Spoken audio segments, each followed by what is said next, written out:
If you'll please approach the podium, state your name for the record.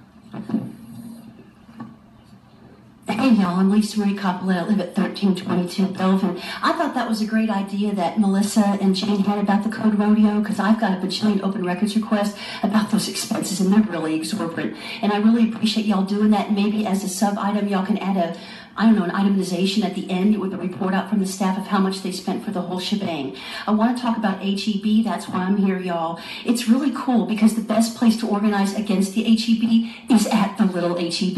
We had like a 40-minute conversation when I was trying to buy some lentil soup yesterday. It was like 5 people for literally 40 minutes, an attorney, a scientist, a cave expert, a mom. Everybody's mad. Can you imagine half the town? But we all know what's going on, right? But the few people that don't, they're going to drive by and go, what happened to that green space, right? So I think it's very important that we have the official finalized FEMA flood maps before we proceed with this process. I've had the opportunity to speak to some of my neighbors on Belvin. Actually, 3 of their basements flooded out the last All Saints flood.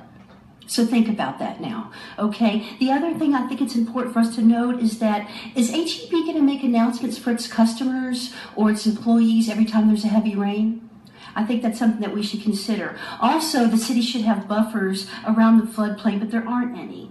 Purgatory Creek needs to be clean, and this was verified by city staff in the workshop with HEB. Additionally, I'm not understanding why we want a parking lot that will absorb water. Why we wouldn't have a parking lot that would absorb water, and instead they're going to move toxic water, which science says can create sinkholes, and send it to Purgatory Creek, which is in the flood zone and does not drain. I have footage online, y'all. The day after the All Saints flood, that thing was all the way to the cap. I want to talk about curb cuts now. Y'all, as the DICE members, some of you who have flood amnesia, made a promise to the public that you would not have curb cuts. And this was previously, it was verified by city staff, the rationale for that.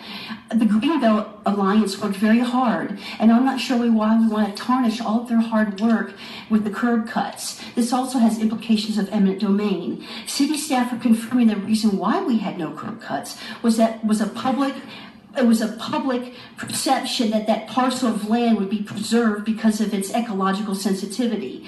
The other thing I want you all to note is that HEB has a track record of litigations in town, specifically targeting appraisal districts like McLennan County and Jefferson County. There's also a great article from the Texas Monthly that talks about land grabs versus Walmart versus HEB, and it sounds like we're right in the middle of it. The guys from HEB have no credibility. They say there's no sinkholes on that land, but you can't predict a sinkhole. It happens as a result of development. I appreciate y'all listening, and God bless San Marcos. Thank you. Our next speaker is